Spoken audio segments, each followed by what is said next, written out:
Arr, mateys! Welcome to the Lost Voyage of the Wrestling Mat podcast. Tonight we're going on a voyage for the Black Pearl. No, not the Black Pearl. Wrestle Mania. So tonight we're going to wrap up 2 nights with a recap. In the words of my good friend Tony Loke, let's get it. Oh.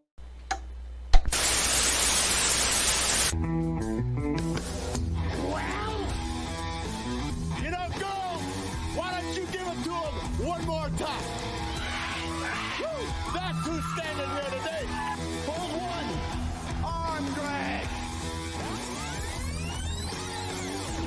Hold 2. Arm bar. This is Brett screwed Brett. Austin 316 says I just whipped your ass. Amazing. They got the answers. Change the questions. You know who I am, but you don't know why I'm here. All 3, the moss covered, 3-handle family Gradunzel. From the top to the bottom, because they can't handle the Macho Man Randy Savage, the cream of the crop. Nobody does it better. And that's the bottom line, because Stone Cold said so.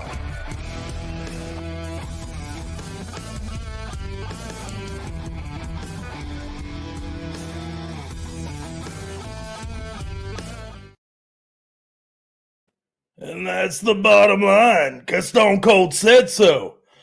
Guys, welcome to the Wrestling Mat podcast. I am the Matty Daddy. Stop what you're doing. Hit the subscribe button, the like, the retweet. Whatever you got to do it now, because you're not going to want to miss this. You got the Matty Daddy. We're going over Wrestlemania 37. It's in the books, and it was just too sweet. So let's bring on some of the finest tail around town. Let's start with the Diamond Stud, Big D. But tonight, he's the stud. Big D, what's up, baby? Hey, yo. What's up, Matty Daddy? We're dropping the Long Island Iced D for now. We're going back to the stud, giving me a character change. From a stud? Hey, they're both good, baby. Hey. So what's up, man? We're coming off Wrestlemania. How was your weekend? It was good. I mean, Wrestlemania is long. I don't love the 2-day Wrestlemania, but it was nice to have a crowd back and everything. But that made for 3 long nights of wrestling. But overall, doing good. No, see, I love the 2 nights of wrestling. It broke it up for me. I was able to catch my cat naps, make sure I got my bathroom breaks in, didn't miss any action. Yeah, I'd rather have like a 4-hour one night. Like, if you're not good enough to make the card on WrestleMania, then you don't get a second night. We don't need Nia Jax and Tamina. No, come on. The crowd was hot for Tamina. Before we talk any more WrestleMania, let's get to the blueprint. We're live streaming tonight, so I don't have the music drops. But till I get a soundboard, you tell it's on. The blueprint. Matt, Kelly, what's up, dude? What's up, Matty? What's going on, man? I gotta disagree with our guy Derek off the bat, and agree with you, man. I'm about that 2 nights. Give me the 2 nights. We all know WWE is going to make that thing 7-8 hours long on one night, 2 nights, whatever. I'm not that big of a glutton for punishment for one night, 8 hours worth of wrestling. So I'll gladly take it in 2 nights. It was WrestleMania. It was one for the books. Let me see if I can figure out these script. There it is. I don't know what's going on. Is that a UFO behind me? What the heck? That looked like a cage about to drop down. Don't tell anybody, but I'm at AEW recording this. 8 of the boys in the back. Dude, we're going to get to WrestleMania. Tampa Bay, we had fans in attendance for the first time. 25,000 each night. Guys, how fucking amazing was it to have a live crowd in just that field there? It's so much better. It was amazing, even though they were a little cold to start out because they just got rained on. and but it was just amazing to see fans, because I love a hot crowd. That gets me so into the match. It was also kind of weird though how it was like only like the first 5 rows were lit up, so you couldn't see the rest of the fans. But I kind of get why they do that too, with it being like in the stadium and with the visuals for the lights and everything. Dude, and Matt, those weather delays, how crazy were those? Yeah, man. I mean, they've been tempting fate for a number of years now by moving it to outdoors and having these huge stadiums. And I think there's enough indoor places around the country now that maybe they shy away from that, especially in Florida. Florida's weather's, tends to be wacky as it is here, probably in Colorado. But the biggest thing for the weather delay for me personally is they decided to go the route of cutting the talent to kind of fill time, and they were showing all the talent in their Wrestlemania gear before their entries. That was weird. Yeah. So that bummed me out a little bit. I always want to see, I always want that to be, the first time I'm seeing them. We saw it as well during God Bless America. So from that standpoint, I was a little bummed. I get it. It was a weird spot. They had to figure out something to fill time, but overall, man, good to have fans back. You still got it. Matt Kelly still got it. Baseball and all. He's still bringing it. Guys, we got a ton of matches to cover. I want to cover 2 topics, non-match related. Get y'all's inputs, and then we'll start hitting it hard, hitting it fast with, what's it called? Bobby and old Drew McIntyre. Let's start with this one. Bayley. She was like the guest host, basically. Something along. How do you have a talent like Bayley not on a WrestleMania card? To me, that was almost a slap in the face to us wrestling fans. Thoughts, Matt Kelly? Hit me with it. Yeah, man. I mean, there were several talents on the card, and I don't know if Bayley is, if her current role on SmackDown and her hosting her show is a way to let her body heal until, she's ready for action again. Maybe it's partly that. I would have much rather had Bayley throughout the entire show as to Titus O'Neil and Hulk Hogan. Luckily, that was, kept to a pretty minimal. But, we have talents like Bayley, like Charlotte Flair, Keith Lee, Mustafa Ali. A lot of big names left off the wrestling card despite it being 2 nights. So, yeah, bummer not seeing him in the ring, but at least Bayley got in there somewhere. Nice. Derek, Bayley, talk to me, man. You had just mentioned how much you grew up. You were a Jimmy Superfly Snuka fan, and you got to see Tamina. You saw the crowd still cheering her on, and you saw this clinic of wrestling by the women's tag team division. What are your thoughts on missing out on Bayley? Yeah, Bayley. So I agree with Matt. She was way better than Titus O'Neil and Hulk Hogan. If anything, she should have just been the host alone if she wasn't going to be on the card, or just get rid of a host altogether because it's pointless. But yeah, I would have much rather have seen a phenomenal wrestler like Bayley, who has a great character, and over everyone in that women's tag team match. Days are over 2 says WrestleMania 22, last indoor mania, I believe. Is that Eddie Guerrero with a cup of beer? No, I was at 27 and 32. Those were both indoors, so it's been more recent than that. I got you. Okay. So you guys ready for the next one? Yep. I think I'm ready.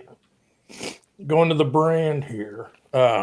Anyways, dude, so more about Hogan and Titus O'Neil. What were your thoughts as you saw the crowd just boo Hogan? And then you got this night too. Those pirate outfits. Like I said, we're all here for the Black Pearl. But Matt Kelly, what did you think of this pairing and just the fans turning on Hulkamania? Yeah, I mean, we don't need to rehash Hulk's personal history when it comes to certain matters. And it was just, I get why Titus is there. It's his hometown. Titus is a huge ambassador for WWE. So I have no problem for him earning, a big spotlight for this particular event.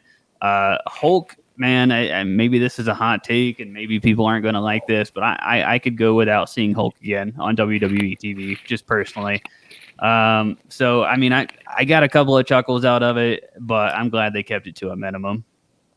I'm going to get to this later, but for a show lacking Triple H, all these legends, Right. Goldberg, they push down our throat.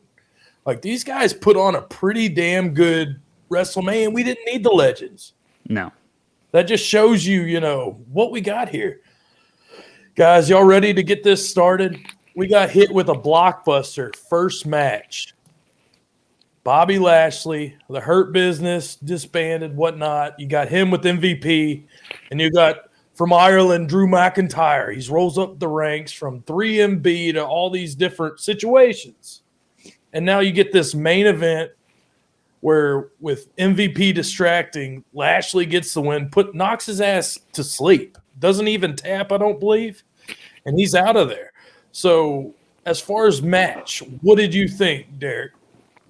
I thought it was a good match. It was definitely a good way to start Mania. I think they intended on it being the main event, but then they moved the Sasha Banks, Bianca Belair to the main event. I thought it was a good match. The crowd wasn't hot yet. Like I said, they were still probably cold and wet. And then you have this big match starting the show.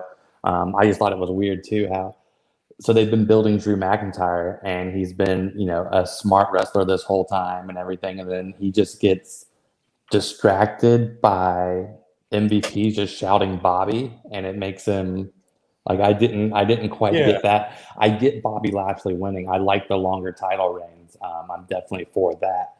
But yeah, I would have liked to have seen a little bit something different. Different ending for sure. Yeah. At least for McIntyre, not getting distracted. You got fans and everything there yelling too, and he's not distracted by them. But then all of a sudden, MVP says something, and he's distracted. But anyways, kind of weird to kind of shut it off that way. And then they did still kind of protect him by making him not tap and making him pass out instead. So, Matt, what we got here, baby? Yeah, I mean, this will be a constant theme for me pretty much throughout the night, but Drew's intro was pretty classic as far as what you see on Monday Night Raw. A little bit more pyro, obviously, just because they have the room, the longer ramp, that sort of thing. Bobby's intro was, to my knowledge, exactly what you get on Monday Night Raw. I mean, both guys looked great, but you're talking about the WWE Championship match, and neither guy had like a very dramatic or special entrance. WWE is really going to these 3D graphics that you get at home. I'm personally not a big fan of those. I know some people that are. It's just not my personal cup of tea. But the match itself, I actually tweeted as it started. I set the over-under at 18 and a half minutes, bell to bell. This thing happened to go 18 minutes and 20 seconds. So I was pretty spot on there. I guess with entrances, we'll give it the old over. But I'm glad they got their time. I agree with Derek. I like that Bobby is going to get a longer title reign. Obviously, we're now seeing apparently Wrestlemania Vengeance. That rematch is already set and Who calls locked it up. Backlash? Backlash. Excuse me, Backlash. Yeah, Wrestlemania Backlash. Like, who the hell that cares? coming It was from? terrible though. But nonetheless, I mean, I do like the feud between the two. I thought it was a good physical match, and I thought, had it started on time without the rain, the crowd, they probably would have been a bit harder for this. Matt, I like how you brought up the entrance and the graphic for Bobby Lashley, because during this we were chatting back and forth saying, oh, well, they could probably just use real lightning for his entrance. Yeah. With it being a thunderstorm. Yeah, with Vince knowing God and all. Yeah. Yeah. Dude, my biggest takeaway was how unbeatable Lashley was. They do those 3 future shock DDTs, and then you see him like kick out, not kip up. I've been That's watching too McIntyre. much 90s Heartbreak Kid, baby. But you see, it takes one, like you said, MVP distracts him, and then you put him in the lot. He didn't even do anything to distract. He just yelled like Bobby, and that was it. He didn't throw anything He said, in the ring. "Hey, Bobby, get I on got the- a pee, so wrap this up, baby." And next thing you know, Drew was like, "What why the you wear hell?" the pins, baby? You got to keep it flow. Great times on the Wrestling Mat podcast. As you can tell, I'm rocking a little swag tonight. I got the Wrestling Mat hat. Big shout out to Jimmo, the icon, good buddy of mine. And fanny packs. Never leave home without them, especially on Fridays for Fanny Pack Friday. So whether it's Fanny Pack Friday or Stratisfaction, Saturday and Sunday, Gold Dust Tourette's. All right, let's get on to, we're talking girls, not guys. Tag Team Turmoil. So night one, we're getting all these lucky ladies, and somebody's got to win because everybody wants a shot at Baszler. Everybody wants a shot at Nia Jax. That's just where the tag team division for women is. So we start out with Lana, Naomi. Everybody can feel the glow. Guys, have you ever felt the glow? Like, can you give me, like, if I was trying to feel the glow, how would it look like? Like, Felt like that, I believe. literally on the floor. I want some of those shoes. We love you, Naomi. Some Lana, LA Gears or I'm whatever. not saying anything, but you're good. You're getting better. So right off the bat, my predictions, I picked them first. I was like, oh, they're gonna win this match, get a little rub. It's WrestleMania. Shock the crowd. They're out first. They get taken out by Billie Kay, who's kind of came on, and Carmella. So we get that. We get the Riot Squad. They make it the whole match almost. And then, of course, we could all talk about Dana Brooke and Mandy, after this match. But what were your thoughts on this tag team turmoil? Did this, get the job done for you, Matt? I think Carmella's like in the picture with you right now. Yeah. Tamina. Let's move Tamina up here. Oh, jeez, dude. Yeah. So this particular match, there were spots where they were definitely not able to hide some weaknesses of some of the performers in this match, specifically Lana, specifically Tamina as well. Lana straight up missed her Lana kick, like didn't even glance a little bit, like just straight up missed it. It wasn't planned. She just straight missed it. Tamina, I've made my thoughts known. I don't personally get anything out of watching Tamina. I don't think Tamina has improved. I mean, I'm not trying to be a jackass about it, but I just don't know what Tamina has done in the last ever. I just don't know. And then Carmella kind of like reverted to an old gimmick, so that was weird to see. Dana Brooke has some shortcomings as well. Obviously, there was other issues outside of her own talents. It was talk about that. Like I know it's not the most hot topic. Speaking of hot topic, that's a place you go shopping. When you're at the mall, you're getting your steps in, you go to a Hot Topic. But speaking of hot topics, wardrobe malfunctions. That's just been a thing of the past. I'm not going to get too much into detail, but talk about, we're going to this PG kind of like so brand, and you're getting like nip slips and butt tats. Where was that coming from, Derek? Yeah, that was, and you saw as soon as they saw it, they tried to cut away, but it was obviously already a little too late. But that and Mandy Rose falling on the entrance because it was wet from the rain were my only takeaways from this match. Like, I don't want to waste too much time on this match because it was just filler. To me, this was actually I enjoyed this better than the other tag women's match on night 2. Oh, they both sucked. All I'm saying is I kind of like this one better. I'm not sure what I'm saying anymore. Where's the bar? Was Tamina in it? Then the match wasn't good. That's yeah. We're trying to make excuses. Next up, a match that was good. Nope. Not those. I feel bad now that I even said that. All right, sorry about that. You have Cesaro, the Swiss Superman, breaking the record for spins. And then Seth Rollins, who's just kind of taken his own style, character. This was probably, I'd say, one of the matches of the night. Night 1 just kicked night 2's ass, in my opinion.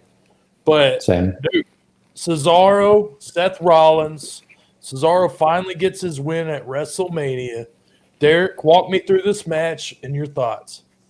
Love this match. I think most people probably picked this as match of the night before the night even started.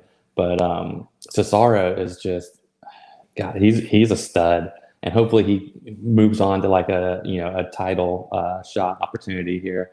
But yeah, I thought this was a great match. They were both kind of had some spots that we don't normally see and everything, and like Rollins with the 360 frog splash basically from the top rope. I thought that was wild.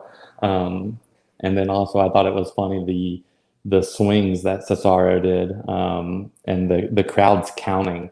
It's like they were counting for like every quarter swing. So they were like, it started out like 1, 2, 23, 3, right? 4, 5, 6, 7. Like they just kept getting faster and faster with their count. That, and then that UFO spin.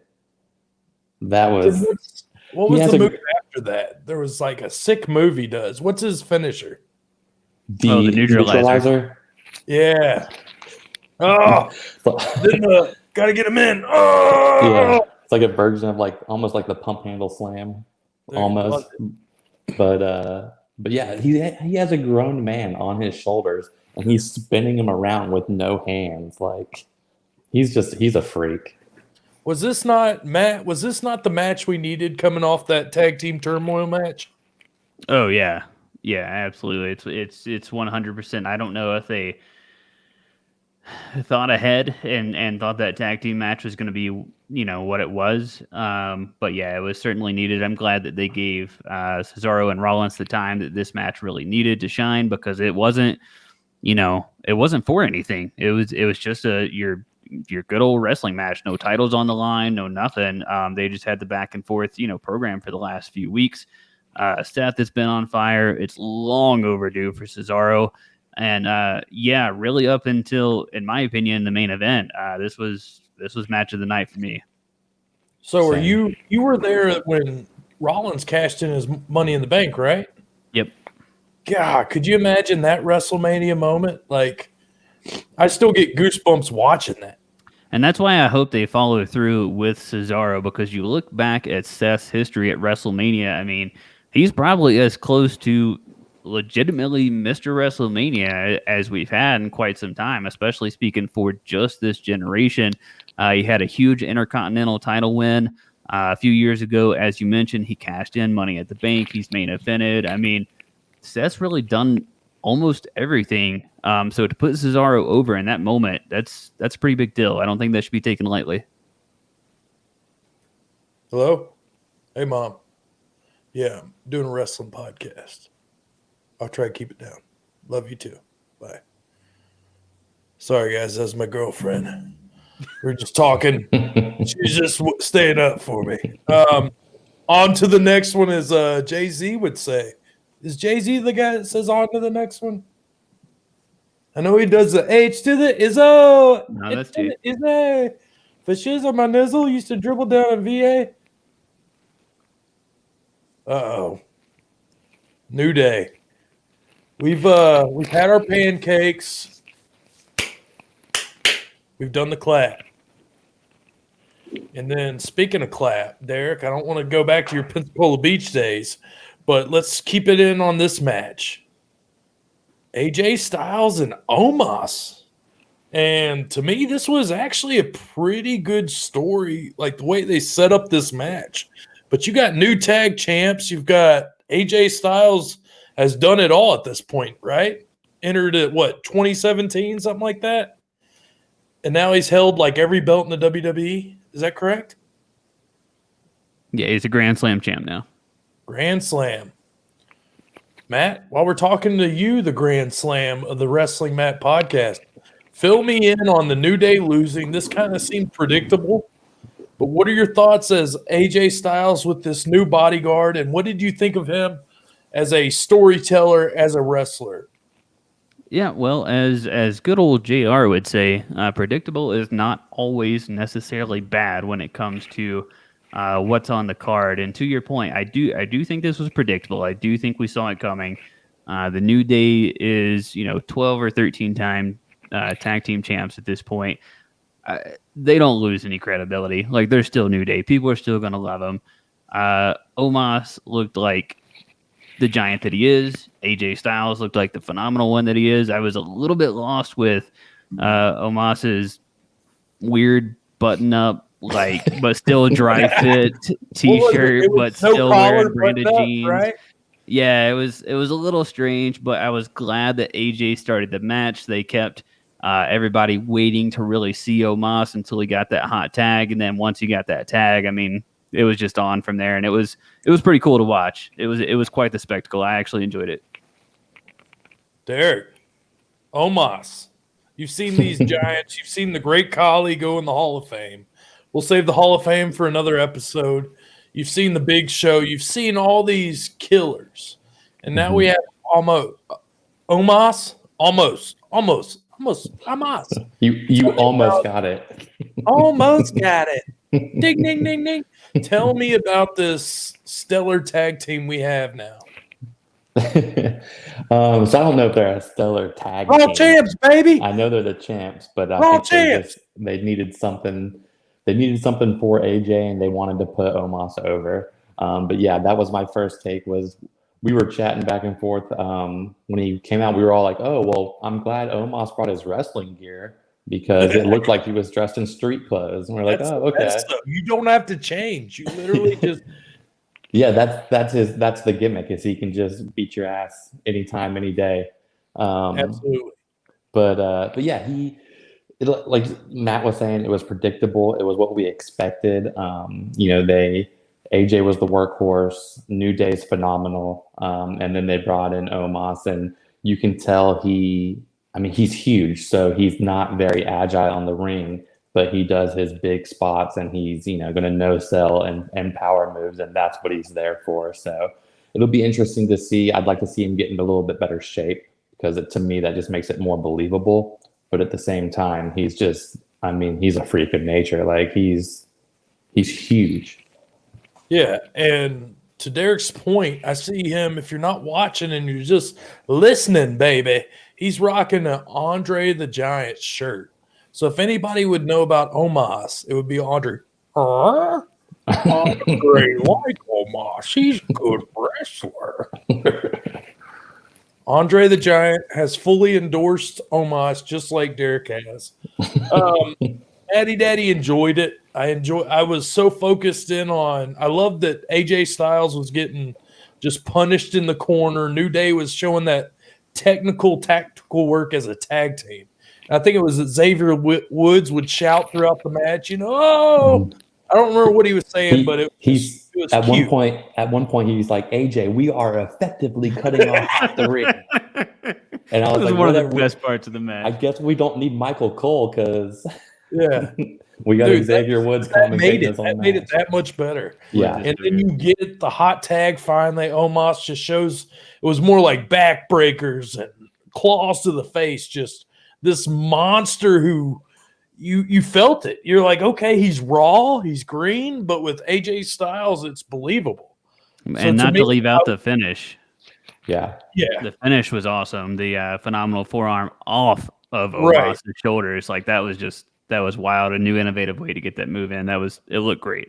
Mm-hmm. Oh yeah. They're going to be a good tag team as long as they want to do this, and we'll see what Omos turns into. It's just real weird right now, but as far as like a tag team guy, perfect.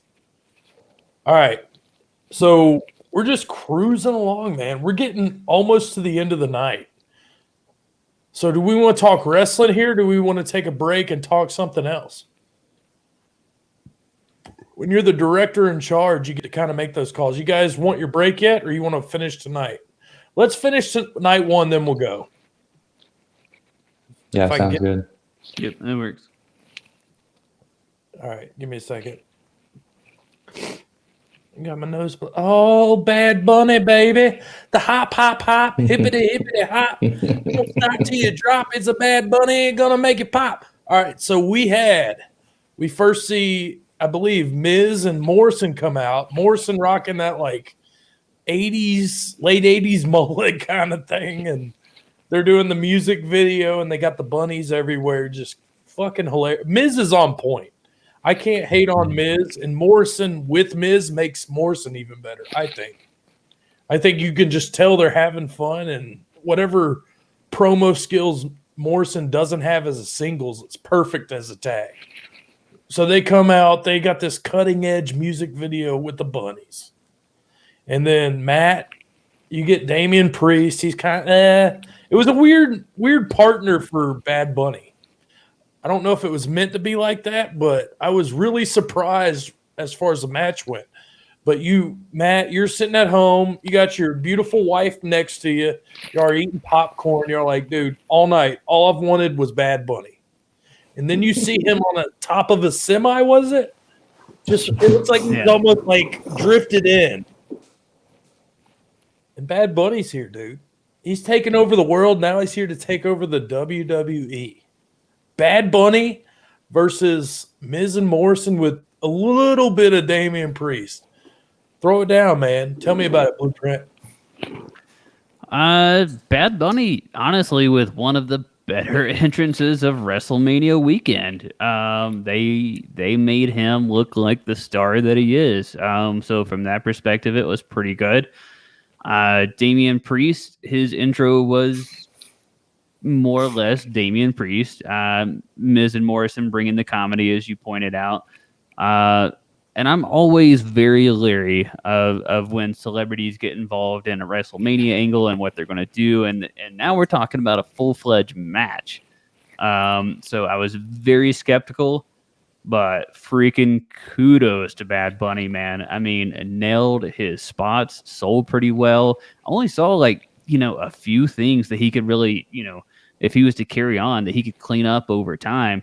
But for match number one on the biggest stage, I actually enjoyed it. I enjoyed the match. I enjoyed the way the Miz was selling, the way Morrison was selling for it. They hit a couple of moves in stereo with Damien Priest and Bad Bunny. I enjoyed the match, and to see him hit a destroyer on the outside on Morrison, that just, I almost lost it. So, dude, kudos all around for this match. Dude, Derek, tell me about Bad Bunny, because we're going into this. We've seen Lawrence Taylor, we've seen Floyd, we've seen a very partial amount of wrestling. Mm-hmm. And then you get Bad Bunny just come in here, and you're expecting, multiple tags in the match, and he carries the match. He was the workhorse, and it was unexpected, but also refreshing because he had his shit together.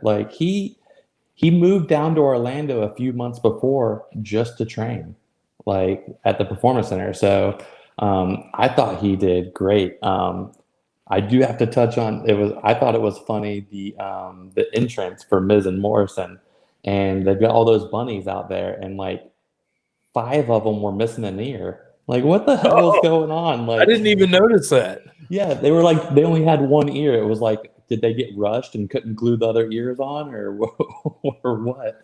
And that was funny. But wardrobe malfunctions all around. Yeah, right.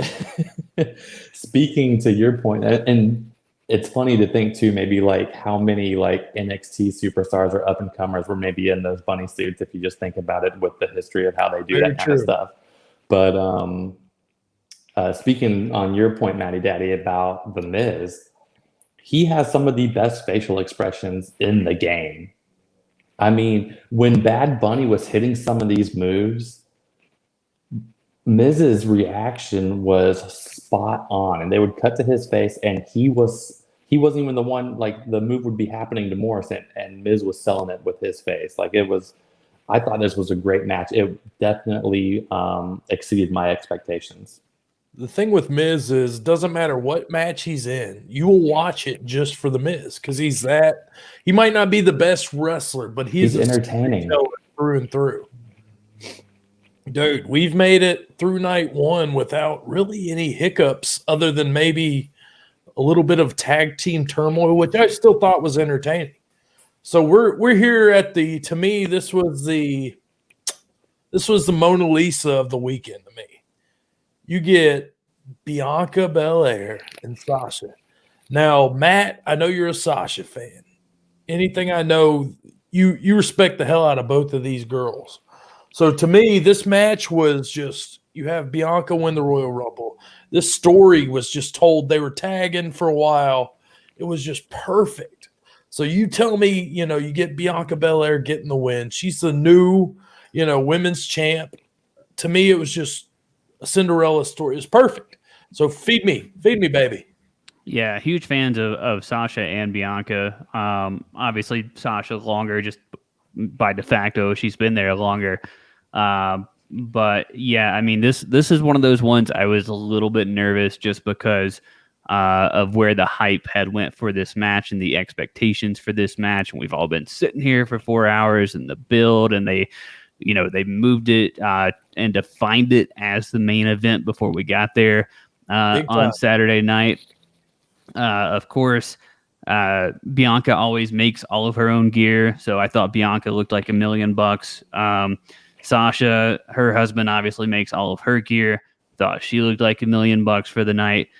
They made it special with the announcement before the match happened. Wait, you said Sasha's husband makes all her own gear? Yeah, he actually makes a lot of the gear for a number of superstars, but always makes hers as have well. his number by chance? That I do not. I would like to get the diamond stud, some diamonds, please.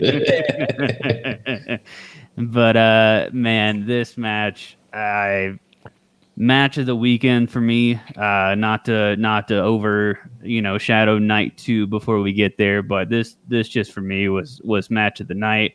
Everything you expected out of these two. Bianca had some awesome displays of strength, which included freaking carrying Sasha over her head up the ring steps and then tossing her into the ring.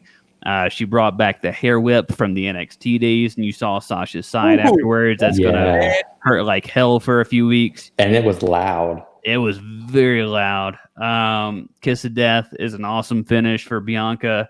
Again, just displays her strength. Obviously, Sasha got her spots in. I honestly didn't see anything they missed throughout the match. I mean, it was really as good of a main event as you could hope for. They gave it the time. The entrances were good. They looked great. I mean, I have nothing negative about this match. Nothing negative from the blueprint, because he's a straight shooter. He hits you hard and he hits you fast, but he gives you the facts, and he makes sure that every wrestling fan knows if you want the honest truth and a great opinion, you come to the blueprint. But as we're talking old blueprint, don't forget about the guy over there.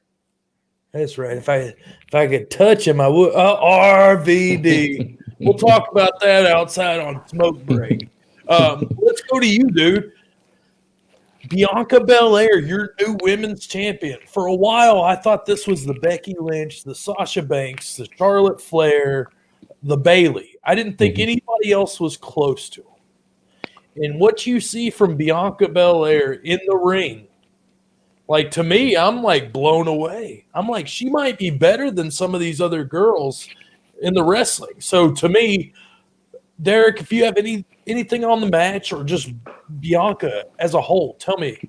Yeah, I love Bianca Belair, and this is them crowning a new superstar like this. It's pushing her to the top. I don't know exactly how old she is, but obviously she's young in the business, and she's a legit athlete. Like, she is a freak athlete.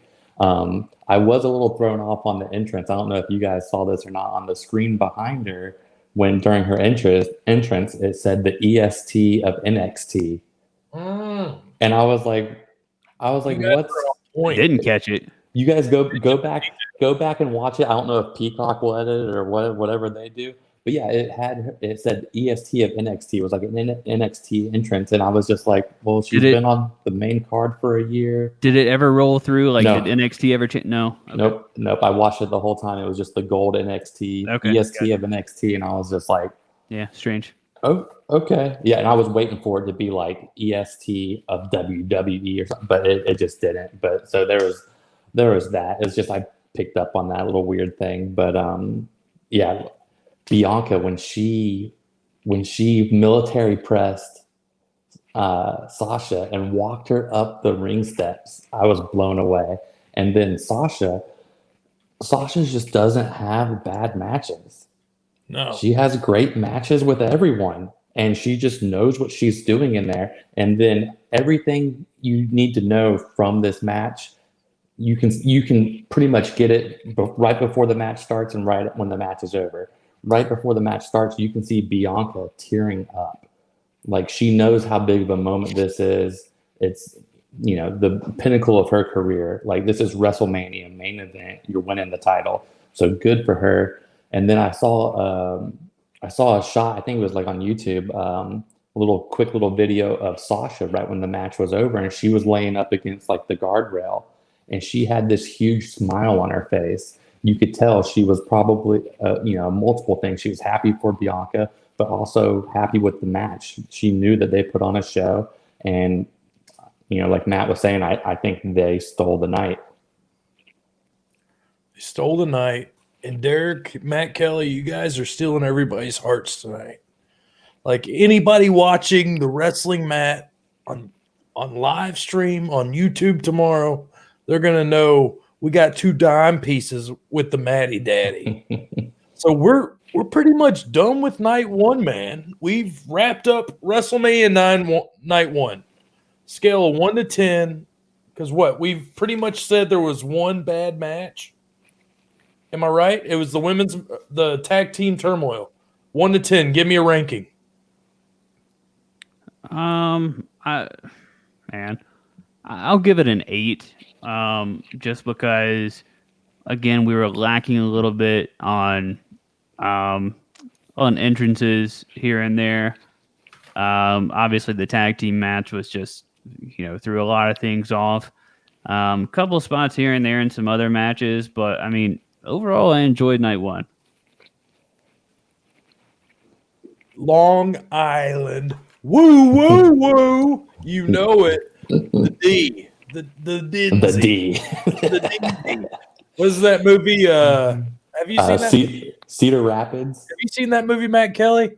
I have not. Cedar Rapids. It's Ed Helms and John C. Reilly. Okay, that sounds up my alley. Then I need to watch that. Yeah, give it a watch. It's called Cedar Rapids. I agree with Matt. I give this an 8. There were things in there, like he said, the entrances. I want to see spectacular WrestleMania entrances. I love a good WrestleMania entrance. I don't like when people are played out live with live music, unless it's done really, really good, like a Motorhead, or a couple years back when the Wyatt family had their band out there and they were wearing the old school creepy like doctor's masks or plague masks. Street Boys, yeah. Totally. So 98 degrees. Yeah, obviously some boy band action. So you both said 8, right? Mm-hmm, yeah. Okay, so I got 2 questions before we hit our break. For anybody who needs to take a potty break, maybe get a snack, kind of refuel for night 2. All right.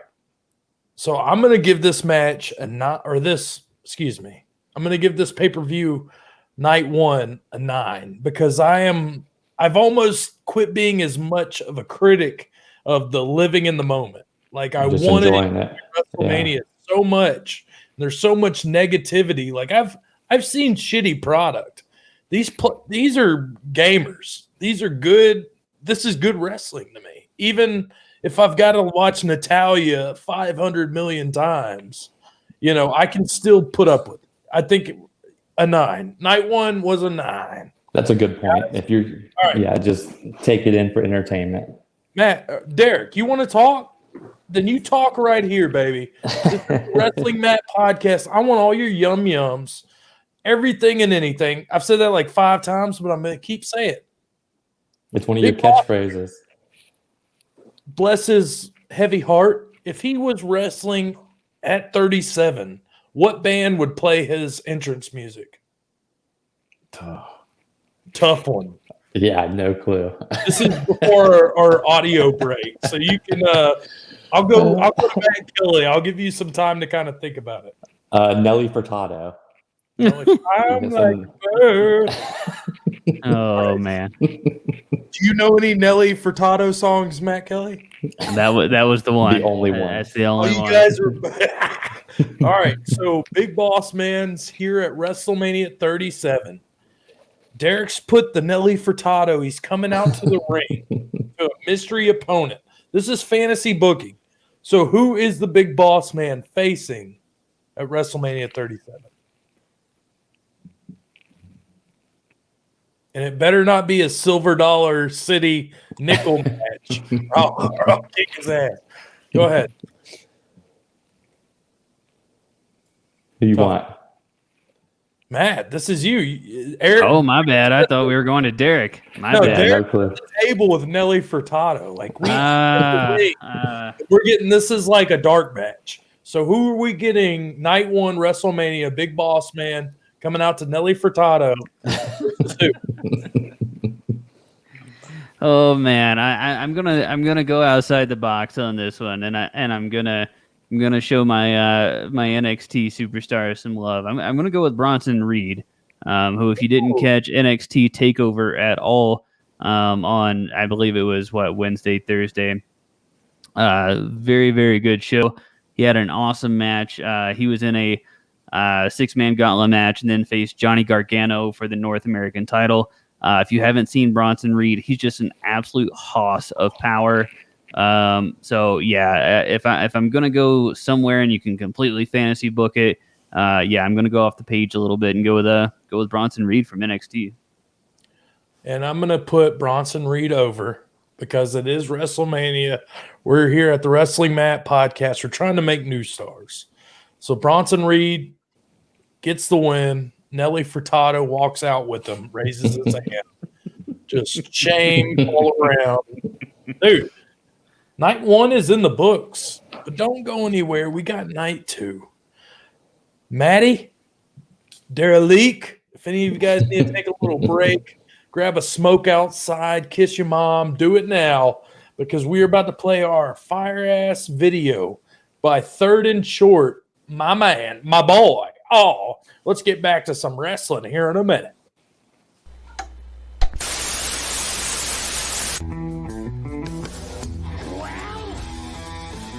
You know, go!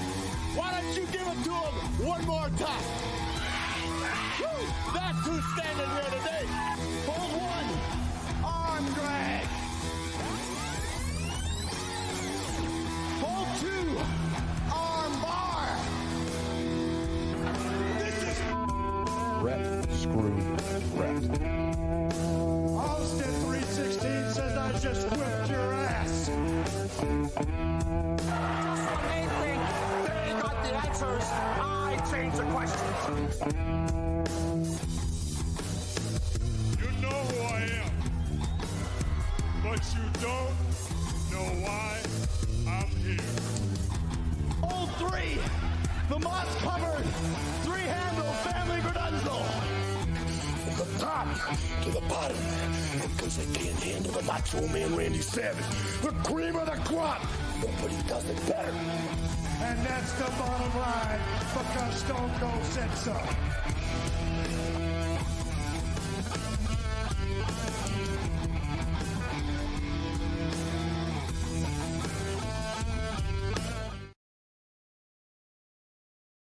All right, guys, we're still going. We've already talked about Boss Man. Let me get himself off the screen. So far, what you've missed, if you're just tuning in, is night 1, man. We went hard and we went fast. So before we get back to it, I'm going to turn the hat backwards, put my hair up, and ask these players how to be a hater. Big start to the first night. Let's get started back, though. We got the blueprint in the building. He's back ready to roll for night 2. How we feeling, Matt? Oh, Matty, we're in good shape rolling into night number 2 here, man. WrestleMania is back. It's live. And yeah, man, that's what we've all been waiting for. All right. Dude, the Diamond Stud, baby. What do you got for us tonight? Night 2, Diamond. How you feeling? Feeling good, man. I know I was complaining earlier about it being 2 nights, but let's face it, what else the hell did I have to do? You know? So, yeah, so bring on night 2.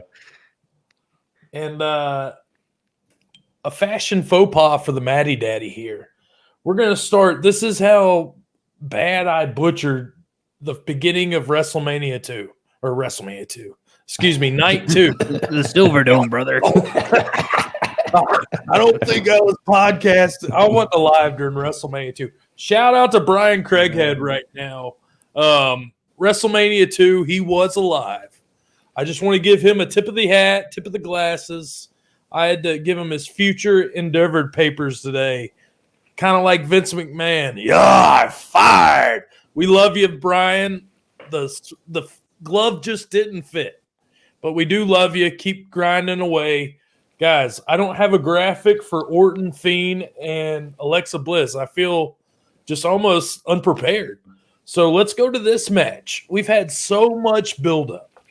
We've seen the story just kind of drag on. We get Orton in white tights, and he's been nothing but a heel lately, in my opinion. Like, he's played off that heel. What did you think of the white tights? Because the first night we were kind of told what everybody was wearing right off the bat. And then, Matt's just like, night 2. And then he gets surprised with this all white looking wardrobe. If you know anything about Randy Orton, he's known for a good solid tan on any given night. And against those white trunks, it was quite stark. So interesting choice for Randy. I mean, I guess it did pop for some WrestleMania gear. And Randy is never going to be he's never going to really have a robe. He's not going to paint his face. He's, that's right. I think that's what you're going to get from Randy Orton. So I was all right with it. Dude, and another takeaway from Randy Orton, he's been wrestling so long, but he didn't look like he was in shape. Maybe it's just me. Like, he just kind of looked He looked a little fluffy. WrestleMania bods. I think he just carved up, man. It's a long day. You can't ask, talent to. I mean, grant you, different people definitely looked like they were in WrestleMania shape, but honestly, I think he maybe just carved up or whatever. Randy's in relatively good shape. He's in great shape. Yeah. But he did look a little fluffy. His legs are stupid. Randy, my boy. Oh, Derek, I see you drinking that. Is that a Zima? Is that a wine cooler? What's on the docket for tonight? Always Zimas. When I'm trying to party, it's a Zima.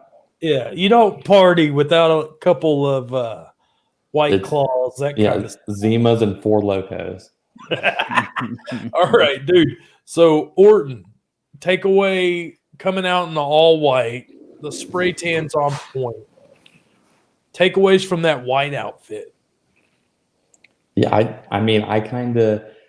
think they were hoping we would dig a little bit deeper than the average wrestling fan, would. And I think they were kind of going for good versus evil. Right. So Randy Orton wearing the white to be good, and then obviously the Fiend is evil. Yeah, and also, of course, that tan's going to look even darker under that red light. Yeah, very true. That was another thing, the light of the match. But then you get the Fiend, you see this kind of like transformation, this futuristic, I don't know what time travel, but you get Alexa Bliss with the Jack in the Box. Mm-hmm. And she's, her as far as a performer, character-wise, she's killed it. But you get her popping out Fiend to his old attire. So, and this match is short, man. We see Orton get the win because of Bliss. Matt, this was a feud that's been built up. We haven't seen the Fiend. And then we just get led into this Alexa Bliss costing the match. Orton gets one RKO in and he's out of there. Like, feed me on this one. As far as the story goes, man, WWE is not known for being long-winded these days with storytelling. So it's pretty impressive, actually, that they've carried this on for 2, maybe 3 months, and a good chunk of it really without Bray Wyatt even being really on TV. It's Alexa's carried a lot of it. As far as the entrance goes, I could have done without the time travel, as you described it, portion of the intro. The intro to me should have been Alexa coming down to the Jack in the Box itself. That part was cool as hell. Like, I love that intro. That was probably, I don't know. I said Bad Bunny before when we were talking about night one having intro of the weekend. But if you take the first part out of that with Bray and just have that part, I mean, the crowd was hot for that immediately, and I thought it looked good. It played well. yeah, as far as that intro goes, that was killer for me. Bray started off hot, diving off the Jack in the Box to attack Orton.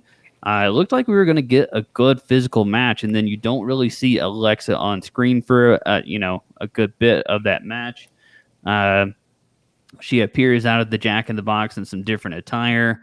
Has the black liquid, whatever that is, that's been coming out of Randy's mouth for the last couple of months. It's now just going all down her face. Crowd is obviously hyped. They're chanting "Holy shit!" Bray breaks his mandible claw hold, and then just out of nowhere, classically, pun intended, gets the RKO treatment, and the match is over. And it was just sort of really abrupt. And I think we've all, in our chat, have been like that would have been hot for Monday night, as like the payoff and for Alexa's turn, which is really what this is coming down to. Just thought it was the wrong place for the turn. I thought Bray should have won. It was just so abrupt and strange. I mean, the visual of it, amazing. The execution of it for me just lacked a little bit, and I would have rather seen it on Monday. Diamond. Yeah, I'm right there with him. It left us all feeling a little empty. We spent months on this build-up. This was the match I was looking forward to the most out of both nights, just because the build-up. I love Bray Wyatt. I think he's amazing. I liked his character as Bray Wyatt. I wasn't a big Husky Harris fan, but yeah, Bray Wyatt, The Fiend. Love it. And then this match was it was so short. It was awkward. Like Matt was saying, we talked about how, so Alexa Bliss became the focal point of this match, which, okay, she's amazing, but they should have waited till Monday Night Raw for that. This should have been a WrestleMania moment. But I'm hoping that they run with it, and I'm hoping that, so my fantasy booking for Alexa Bliss basically now would be, I don't know if you guys remember or not, a few years back when Randy Orton burned down the Wyatt compound. So, if you want to do storytelling, so he burns down the Wyatt compound and he burns the spirit of Sister Abigail. So let's say Sister Abigail now is still a spirit, but looking for a new host, and stumbles upon Alexa Bliss, and it slowly starts taking over Alexa Bliss. So now maybe Alexa Bliss is realizing, okay, Sister Abigail's taken over. She is strong, like becoming stronger than she even knows what to do. I don't need the Fiend anymore. I never needed him. I'm the baddest bitch in the whole, in the whole area. And maybe they'll just run with something like that. That would be interesting to me, but I doubt it happens. No, I think they're actually kind of going that direction a little bit. I don't know what direction Bray is going, because he got kind of preachery, if you will, almost the complete opposite on his promo from Monday night. But I think a lot of the direction you gave Alexa is kind of similar. I now don't know what confidence I have that they're going to pick it up and run with it after what we saw at Mania. Right. Yeah, I don't know what kind of faith WWE has in Bray Wyatt. That was my biggest thing, is like I don't know if they've shit on him or if he's shit on himself, because he is so entertaining. But you see guys like this, just kind of nothing builds after it. I mean, he's getting these rubs, but I expected so much more from this character. Yeah, there's never a payoff. Wipe it away after like a month. To me, I was just kind of let down, man. Almost as let down as having to watch this. Other than Tamina getting cheered, I don't even know what to say, dude. Like, what was the point of a tag team turmoil match if we're just going to have them retain? I legitimately thought for a good portion of that match, when Tamina was whamboozled by a body slam for, 10 minutes on the outside, I legitimately thought she was going to come back in for like a hot tag and win the thing. Thank God they did not go that direction. I know you're saying what use is it for them to not win it, but I mean, honestly, how long do Natty and Tamina run with it? Had they actually won it? You've spent this long building Nia and Shayna. Again, it just, Tamina just didn't bring anything to the table. Natty is great. Don't get me wrong. I love Natty, baby. but Natty has maybe lost a step. Yeah, doesn't so do it for that's anybody, it. man. It just wasn't a great match. Why didn't we have Bailey and Charlotte Flair capturing the tag titles? I mean, they both didn't have a spot on the card. Like this They is could have, what, they could have entered the turmoil and won that, and then won this match. Any takeaways, Derek, before we move on? Yeah, I mean, I'm right there with Matt.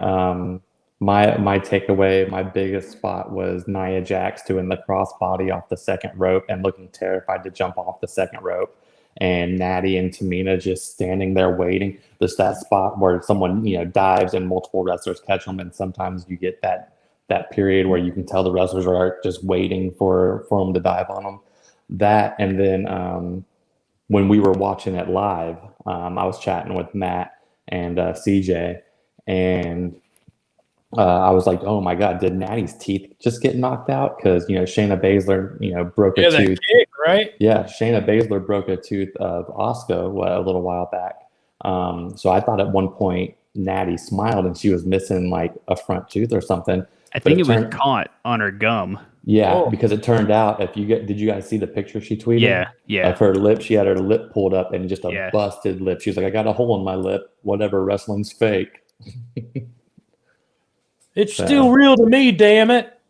Dude, Kevin Owens always coming out. I love it. Logan Paul, the social media sensation, way to capitalize on his just popularity for the WWE. If anything, this guy's got like millions of followers everywhere. And then, dude, Sami Zayn and the conspiracies, just his production crew that's going around with him. And then he invites Logan Paul to WrestleMania. And Kevin Owens gets in, just this whole storyline. I loved it. You get KO looking strong coming out of here. I could see him getting a Money in the Bank match, winning something like that in the future. Takeaways from this one, man. To me, it felt good. It was what I needed coming off that not good performance of the last match. So what do you guys think, Derek? Any takeaways for KO? I know we've been a fan forever, and Sami Zayn brings it. Yeah, I like them both, and I think they're a great matchup. Logan Paul, I know what you're saying. Like, Bad Bunny was awesome. Logan Paul was just there and had just facial expressions and got booed a lot. But Sami Zayn, Kevin Owens, both great workers. I think they're both great for the business. I don't know if maybe I was slightly let down from this match because my hopes were too high. But like during the match, I think I was realizing that we've seen Sammy and KO, work multiple programs together, and it was kind of, I didn't see anything really like new out of them. But at the same time, still a great match. I think they're both great, and enjoyed it. I'm on the fence with Sammy, man. I'm like, is he ever going to be more than a mid-carder?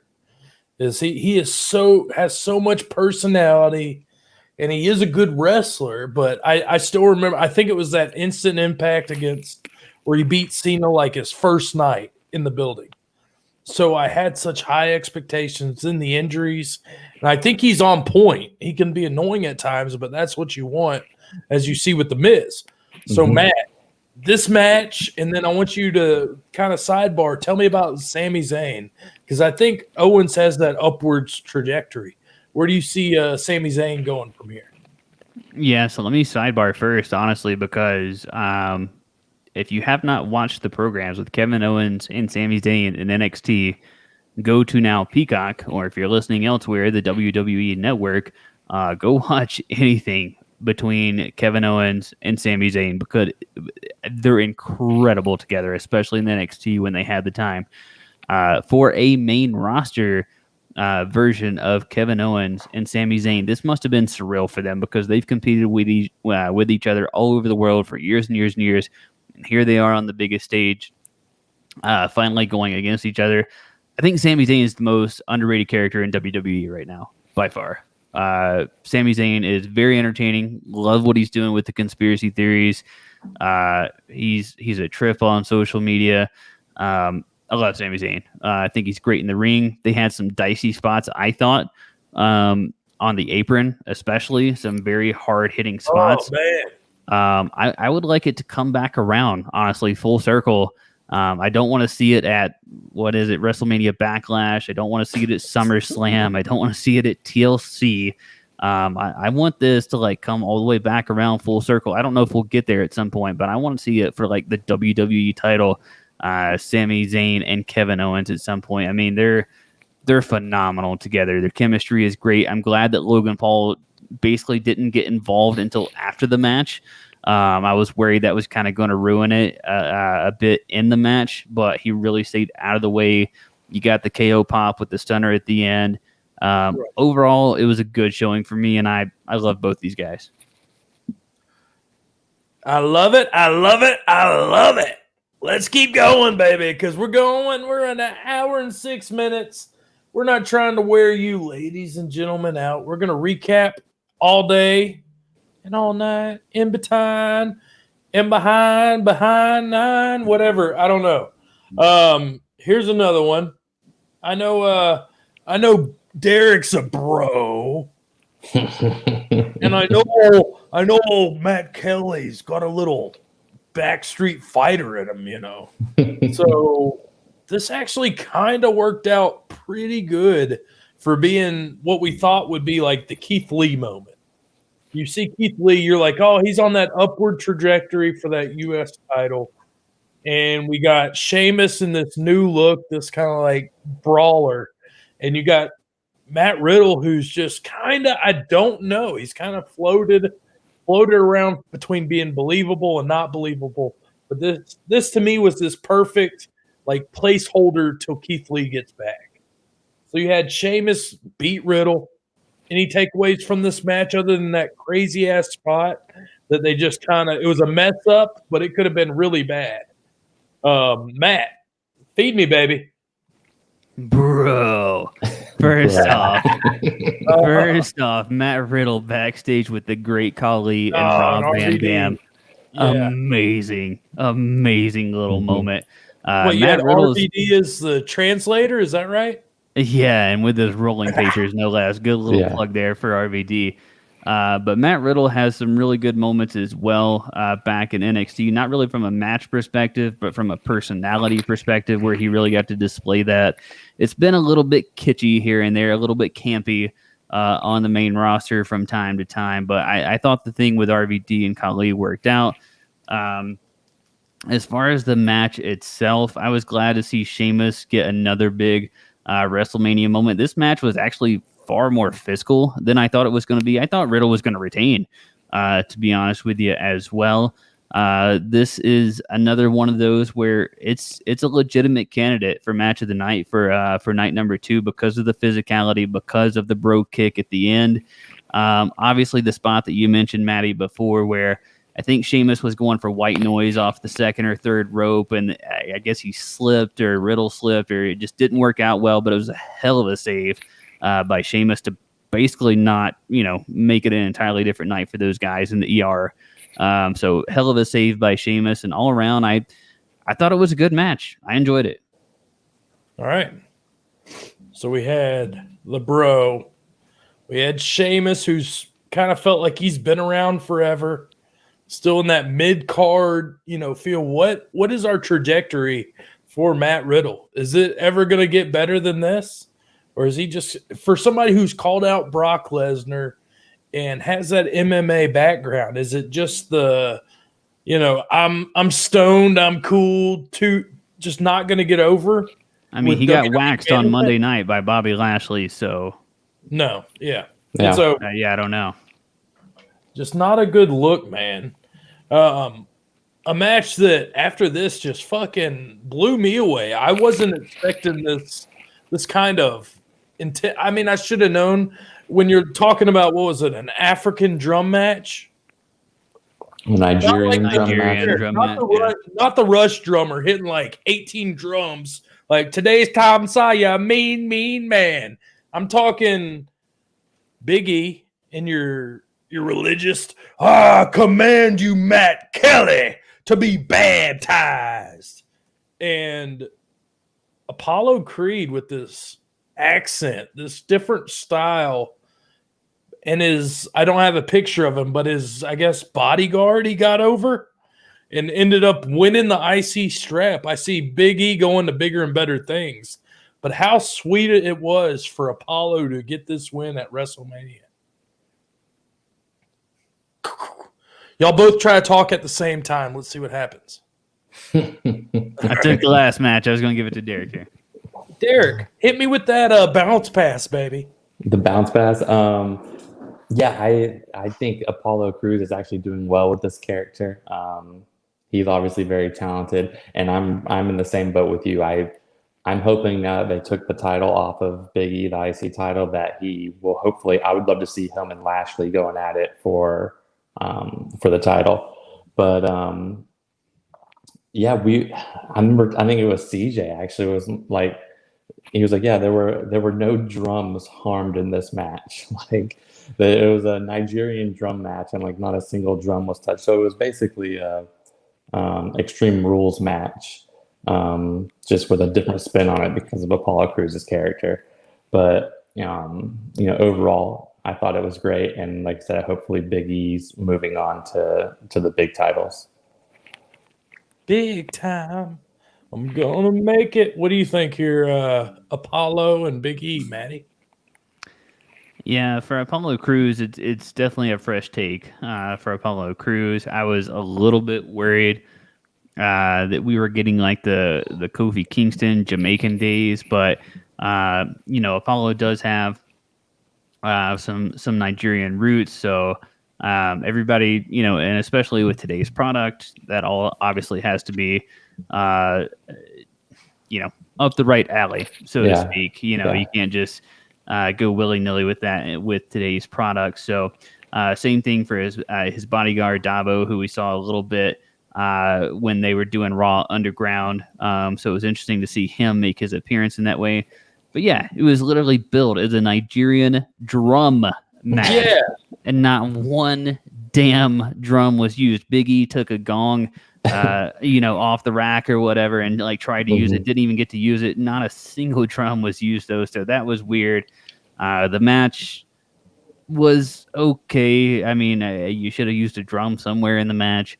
But yeah, hopefully Big E is on to greener pastures here. Yeah, dude. Big E, I'm just trying to figure out like how to put him in the world title. Like he's been around so long, and it's just like I still have struggles to like see him as this intimidating badass. I don't know if it's just from the New Day and just he needs like I almost feel like he needs a heel turn. To me, that would I don't know. Maybe I'm just being a critic here. It is a couple days after WrestleMania. I'm allowed to. Guys, you know who I did forget? I almost don't want to talk about him because we're out of order. But I don't really think this match needs a lot of time. No, we forgot it. Fucking Braun Strowman. There it is. Shane McMahon from 91. I just realized that this was Braun Strowman winning. Shane McMahon getting thrown off the top of the cage. You had some Elias and his buddy, who's the guy that's with Jackson Riker. Now? Yeah, come on. Like, what are we doing here? This just sucked, in my opinion. I did not want to see this. Rapid fire, because we got better matches to cover. Matt, hit me with it. Braun was in WrestleMania shape. Shane's in Shane O'Mac shape.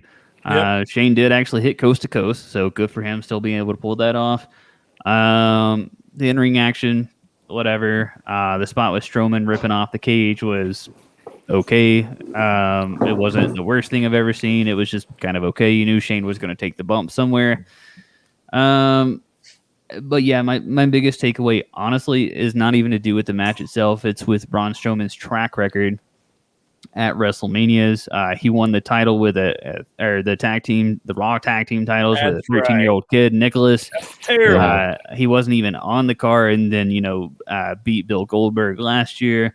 And then he's got Shane O'Mac this year. So it's like they keep putting Braun in these just strange spots just before WrestleMania. Like he's everywhere else before WrestleMania season hits, and then it just gets weird. So I Braun's in the Big E boat for me. Like I don't know where his next move is. Derek, what are your anything to brag home about for a cage match other than the predictable Shane spot and Strowman winning? No, I mean, that was it. I hated the run-ins with Riker and Elias, but that's whatever. Yeah. But yeah, we were waiting for the big Shane bump, and he didn't, go off the cage through a table or anything. But still, when you go back and you watch that bump, especially when you watch it in slow-mo and see how he bounces off of the canvas, like he's unreal. Crazy. Yeah, he's just unreal. But other than that, yeah, the match was very underwhelming. So I have a question. Maybe I'm just not up to date. Where's Jeff Hardy? Where's Shinsuke Nakamura? Shinsuke was in some programs leading up. I don't But know. he just doesn't get a spot on the fucking WrestleMania. Yeah, dude? no, I get it. That's what I'm saying. Some really big names were left off. I don't know if Jeff was actually billed, but Jeff and Matt's dad in real life actually just passed away as well. Yeah. So I don't know if that had okay. anything to do with it. The recency and the timing and that I don't know where that comes in. And again, I don't know that Jeff was billed for anything anyway. But yeah, that certainly didn't help. Well, dude, and as Matt Hardy would say, we're getting another women's match. We had Bianca Belair, we had Sasha Banks tear it up. So we're getting Asuka, and we're getting the Rhea Ripley. Yes. Oh, yes. So we get Rhea Ripley winning here. Maybe I was just blown away by the Sasha match, and I didn't respect this match enough. To me, I kind of felt underwhelmed knowing how good of a wrestler Asuka is and how big of a moment this was for Rhea with the band playing and just the theatrics. I was like, oh my gosh, I'm about to get told this huge story. Rhea's going to win. She did win, but just not my cup of tea. Derek, thoughts? Yeah, I'm right there with you. I'm glad Rhea won. I think it's great. She's another young talent and now being, pushed straight to the top. And I think she deserves that. I really liked her in NXT. She is believable to me. She is very physical. I hated the entrance. It sounded terrible, the live music. Yeah, it's cool. That's her theme song and everything, but just have her do something cooler for the entrance and play her theme song over the speakers. But yeah, it's hard to follow up Bianca Belair and Sasha Banks. Did enjoy this, but not as much as that match. But I am glad Rhea Ripley won and Asuka's had. I'm looking at the screen, and I think me and Ripley have something in common. We both have a prison teardrop tattoo. Was she in the Tennessee Chattanooga Juvenile Detention Center as well? She did some time in the clink. Did some time in the clink. You know me in my hood. She ran the yard. Yeah, definitely ran the yard. Top bunk, baby, all day, every day. Matt, Asuka, Rhea Ripley. The bar was set so high with Bianca Belair, Sasha Banks. I know you were the man as far as today's product. Maybe I'm missing something here. What were your thoughts on this match? No, yeah. I mean, before the night started, I definitely chose this match as the match that I thought could potentially steal the show for night number 2. If I'm ranking this, if I'm ranking WrestleMania weekend in tiers, so to speak, this match is probably a tier below Sasha and Bianca, if not maybe 2 tiers below. There was some good physicality throughout the match. To Derek's point, New Year's Day, Jesus. I'm That's all Christmas. for Jesus is Christmas. New Year's Day is the New Year. Keep going. I'm all for a live performance, but that one missed the mark pretty hard for me. It's got to be done right. Yeah, it just did not. It just didn't work out. I mean, I'm glad that Rhea got that. If that's, I think her and Ash Costello are good buds, and that's an awesome moment for them. But yeah, probably not their best performance night. But as far as the match itself goes, Asuka's a top tier in the women's division for me. So is Rhea. They're both right there. This is really, I think they had maybe a match or two in NXT. I don't know if I'm misremembering that or not. I think Rhea may have been in NXT after Asuka left. She may have been in NXT UK at that point. Mm-hmm. So this could just be a case of, first match jitters together and Rhea, them just basically trying to work out really the first time with each other. I think there's bigger things to come. Their match on Raw actually took a step down even from this match. If you were able to watch Monday Night Raw. So I think it's just a chemistry building thing, really, for Rhea and Asuka. It wasn't bad. It wasn't great. It was good. But to see Rhea go over on the biggest stage is great. She's going to be a great champ. So props to Rhea Ripley. Like I said, I didn't love the buildup, but I do think she is a stud. Like, I think she has it. I think the women's division, like, if you would have told me 5 years ago, it would be where it's at today. So I would almost say better than the men's in certain aspects. Like, that's how good it is. So props to these women just killing it day in and day out. Dude, we've made it to the main event. Let's get a stretch in. Oh, we made it, Derek, Matt. We're here. We're at the main event. Kibbles and bits, baby. The dog's got to eat, and we're here to eat at the main event that did not let us down.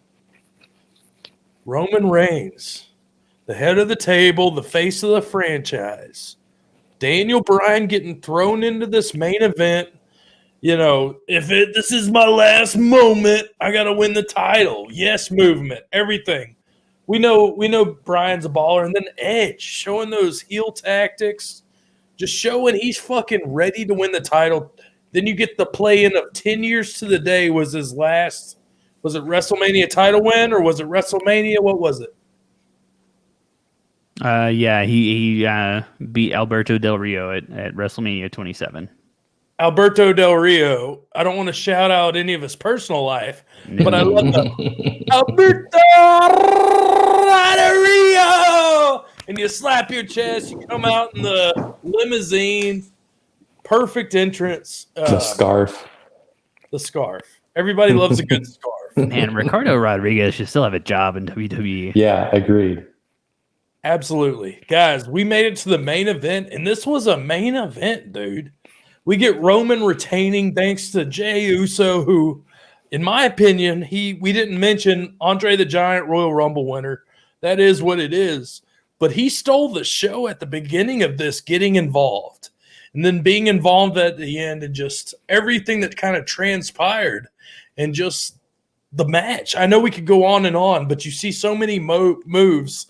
Daniel Bryan with the submission, Edge stopping him, different things. We see Roman retain.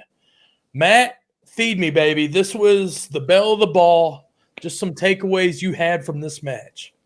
Another superstar in all white. Edge came out there blazing in all white, which was once again an interesting choice, but his gear actually looked pretty good. Daniel Bryan got his yeses on his intro, and then they gave Roman the 4K treatment there with Paul Heyman and Jey. So I think that's a good look, and I like when it's saved for like a special a special superstar like Roman. So triple threats can be tricky with the dynamics, and Edge certainly all these dynamics are probably like doing them for the first time again in a lot of ways. Like you said, it's his first time on the main event WrestleMania stage in a decade. But I thought there was good chemistry, good spots there with all three. Well, I guess technically all four, if you want to say Jey Uso. Mm-hmm. You kind of got to take a step back with Jey Uso and realize that, I'm sure he would rather be technically fighting for the Universal title at this particular point, but he's still out there with one of his, very near and dear family members in the main event. He's on, he's out there, he's built for it. So I'm sure it's still a huge moment for him. So from that perspective, kudos to those guys for making it to this moment. Awesome. I think my favorite part of the match was Edge and Daniel Bryan locking in that hold on Roman at the exact same time. That was a really, really good spot. Edge had another good spot in the match as well, where he had a chair and a piece of it broke off, and he used that in a submission on Roman as well. I think that may have actually been the prelude to that spot with Daniel. Yeah, with Daniel Bryan. It was just a good flowing spot. I honestly could have went without Jay at the end. I'm sorry. Was it a concerto? Is that what he set up? Mm-hmm. I believe it was. Yeah. It didn't. Yeah, it eventually ended up being that. But I could have personally done without the Jey Uso spot and just found a way to get Roman over at that point, because in my head Jey Uso was gone, from that match, and I didn't necessarily need him to save Roman at that point. But overall, a good main event that didn't disappoint. All right, Derek. We've seen his opinion. We've seen Edge coming out in all white, Orton coming out in all white, RKO, rated R. But we're rated like PG-13 right now. So we're getting no live sex shows tonight. I don't care what Matt Kelly and you got up your sleeve. But let's talk this main event, man. Like, to me, it didn't disappoint. Your thoughts on Daniel Bryan and Edge holding their own with Roman Reigns? Yeah, it did not disappoint one bit. My favorite spot is the same thing what Matt was saying. I just thought it was very clever that the piece of that chair broke off and Edge used it for like that crossface. And then on top of that, he was still using it when Daniel Bryan put the submission, the yes lock on to Roman as well, and they had the double submission going. So I thought that was a great spot. I don't mind the Jey Uso running as much just because he's been such a part of the story for Roman. I did expect Roman to win. I think he's the biggest thing going in WWE right now. I love his character. I love what he's doing as a heel. I was surprised. I think anyone that thought Roman Reigns was coming out as the champ or retaining thought that he was going to wind up pinning Daniel Bryan and keeping Edge strong. So I was a little surprised that he stacked up both of them and pinned both of them. Right. But to your point, yeah, Edge set up a concerto and hit Daniel Bryan with the concerto, and then we had the run in and everything, and then Roman winds up hitting the concerto on Edge, and that's the finish of the match. But yeah, all three, well, like he was saying, all four of these guys are just amazing in-ring performers, and they have it. They know this business. They know what they need to do in there, and they flowed. There weren't many weird spots for it being a triple threat. I loved it. All right, so I'm going to put it up on both of you. Main event, they both killed it. I feel like night one's main event, night two main event, the right guy won with Roman Reigns. Bianca Belair won. I was happy with both. Let's stack them up against each other. Which match was better? Hit me with it, Derek. You first off. That's tough for me. Bianca and Sasha are just amazing, and the history that they made and everything is awesome. But to me, the match of WrestleMania, I think, was the night two main event, the triple threat match. That one was my favorite match of Mania. I love it. Matt? Yeah, I'll go night one with Bianca and Sasha. I thought it had just a little bit more hype behind it. I think they delivered in the moment. I think the emotion was a little bit more raw in that particular match. And there just wasn't anything as far as, outside of the match. There wasn't, I nitpicked less. We're nitpicking these two matches apart essentially, and I nitpicked a little bit less with Sasha and Bianca. All right. To me, it was Sasha and Bianca. I just loved watching Bianca and Sasha together. Just maybe I've seen so much of Daniel Bryan and Edge that this match just stole the show and stole my heart. I love. Matt, you see Clayton's comment there? Clayton, if you go back and look, Roman tapped on it. All right, conspiracy theorists. Clayton the renegade trying to ruin our show. bringing up But- cross faces and Edge's third leg. Get out of here. His third leg. It is Get kind of out funny of though, here. But because There was I a- do- if I he did did see tap, that. who gets the win? Because they both had him in a submission. You're right.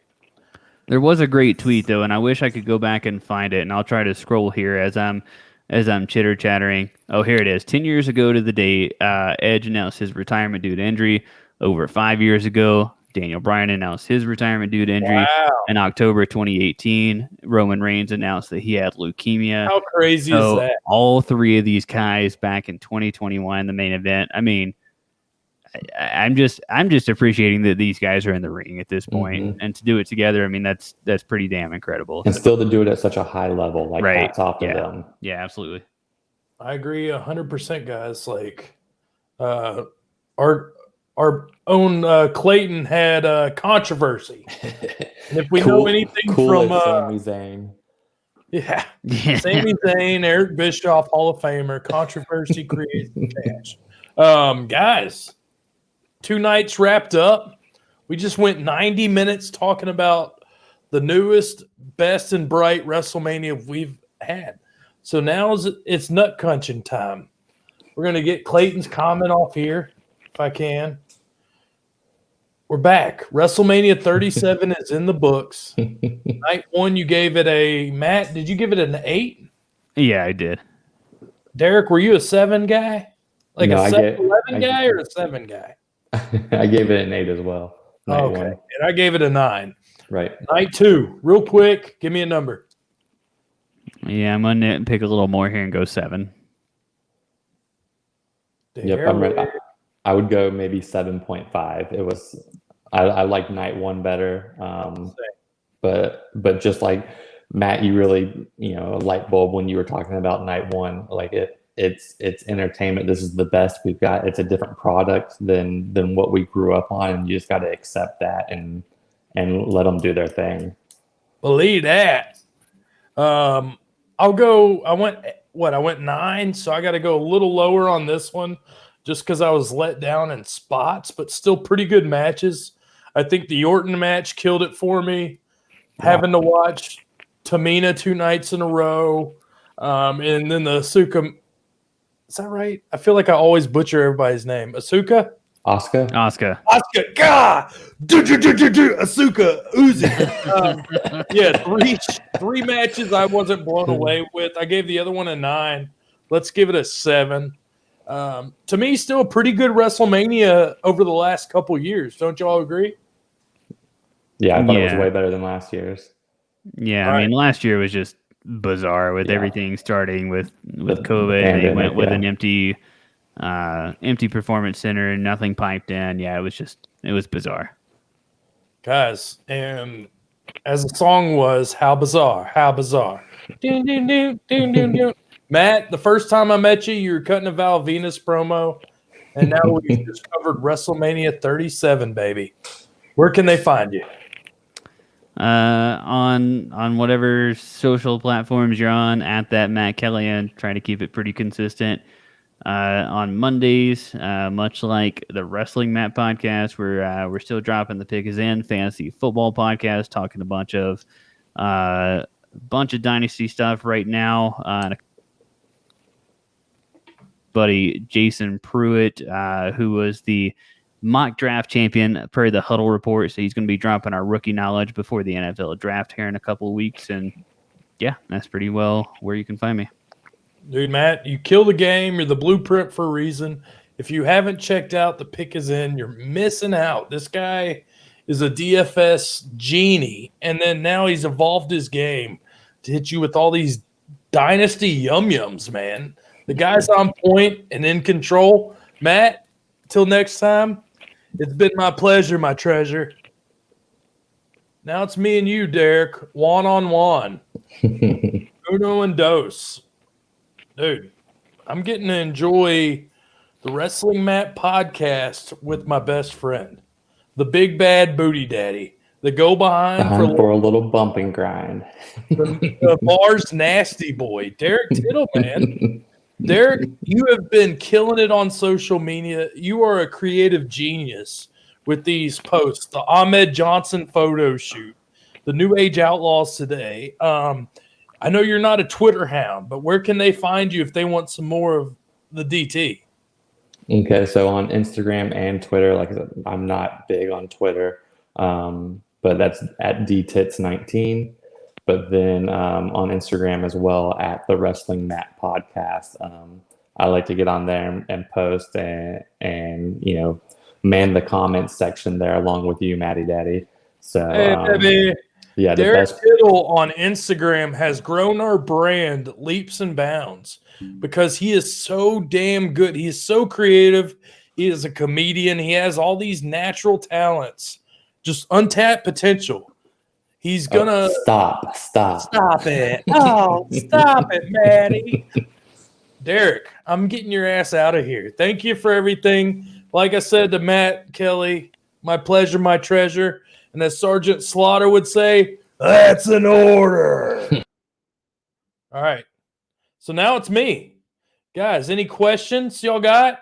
We had Zach from San Jose, Matty Daddy. What did you think of the Mania? It was great. I loved it. Next question. Jamal from Atlanta. What did you think of Derek's outfit today with the Andre the Giant shirt? Loved it. Derek always brings that swagger. Candace from Colorado. Do you know Matt? Is that why you're asking this? Why is Matt such a handsome beast? Matt Kelly is just a looker. He's always been and he always will. Those are our listener questions this week. Thank everybody for tuning in. We'll be back on it next week with more Wrestling Matt. We're going to do the fantasy booking, the wrestling rewinds, and you're going to get your Saturday hot spot for your hookups. Not really hookups, but your wrestling short-term little fix. You know what I'm saying? Yeah, let's get the truck out of here, guys. As always, keep dreaming, creaming, and screaming, baby. I'm the Matty Daddy. I'm out. And I'm out.